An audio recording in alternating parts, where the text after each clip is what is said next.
ഇന്നത്തെ എപ്പിസോഡ് എന്ന് പറയുന്നത് ഒരു അടിപൊളി എപ്പിസോഡ് തന്നെയാണ്.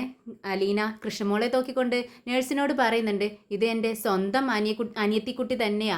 പിന്നീട് നമ്മുടെ രേവതിക്കുട്ടി അലീനയെ വിളിക്കുവാണ്. അപ്പോൾ രേവതിയോട് പറയുന്നുണ്ട്, മോളെ ഞാൻ പാലായിലെ ഒരു ഹോസ്പിറ്റലിലാണ് ഇപ്പോൾ ഉള്ളത്.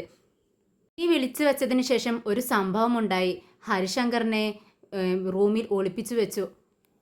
എൻ്റെ സ്വന്തം ചോരയല്ലേ മോളെ, അതുകൊണ്ട് മാത്രമാണ് ഞാൻ ക്ഷമിച്ചത് എന്ന് അലീന പറയുന്നുണ്ട്. ഇത് കേട്ടുകൊണ്ട് നമ്മുടെ ബാലചന്ദ്ര മേനോൻ പുറത്ത് നിൽക്കുന്നുണ്ട് കേട്ടോ. റൂമിലേക്ക് വരാനായിട്ട് നിൽക്കുമായിരുന്നു. അപ്പോഴാണ് അലീനയുടെ ഈ വാക്കുകൾ കേൾക്കുന്നത്.